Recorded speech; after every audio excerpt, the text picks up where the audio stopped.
Good day mga boss amo, welcome sa ating channel. So kakabit naman tayo ng brake hose para sa ating EXT150 na kinonvert natin sa disc brake. Ito nga pala yung setup natin dyan mga boss amo. Inalis ko na po yung stock na lever. Tapos ganito po yung ginawa kong setup sa aking caliper. Naglagay lang po ako ng dalawang bracket. Tapos syempre kunin na po natin tong ating brake hose from Switch. Ito yung tinatawag na Switch brake line. Ito guys, oh. Ganito yung kanyang itsura. Napakaangas, no? Ganda ng design. Kaysa dun sa mga ordinary na brake hose. Yan guys, Switch brake line. Ganda na ito guys kasi ilang beses na rin akong gumamit na ito. Kung alam niyo yung motor kong isa, yung nabenta ko si Hanso, ganito rin yung kanyang brake hose. Siyempre, setup muna natin dito sa may taas. Kabit lang natin yung bolts. Yan, tapos higpitan lang natin yung bolts dito. Huwag naman sobrang higpit mga boss. Saktong higpit lang. Yan, tapos ito yung setup natin. Then sa baba naman tayo. Yan, alisin lang din natin tong bolts. Yan, hindi na pala natin itong magagamit guys. Kasi ito na yung ilalagay natin. Yan, setup lang natin tong yung bago nating brake hose. Tapos higpitan lang natin ng sakto lang kasi pag sobrang higpit baka ma-lost thread.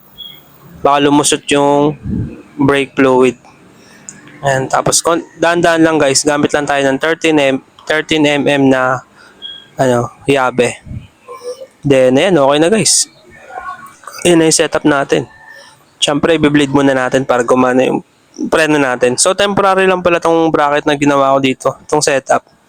Kasi hindi ko pa siya inaaral ko pa kung paano ko ayusin yung bracket ko eh.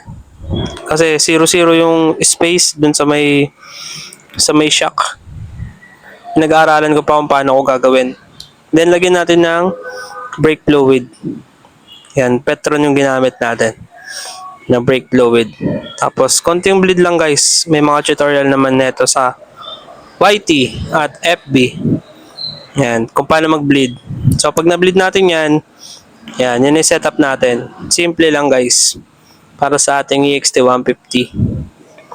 Si Gretel nga pala yan guys. Pangalan ng motor natin. Yun oh. Napakangas. Nakanisin na caliper.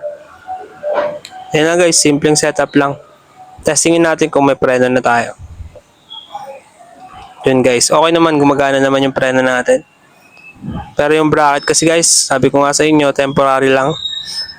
Abangan nyo yung sunod natin video dito pag inayos ko na. Pag ginandaan ko na yung bracket.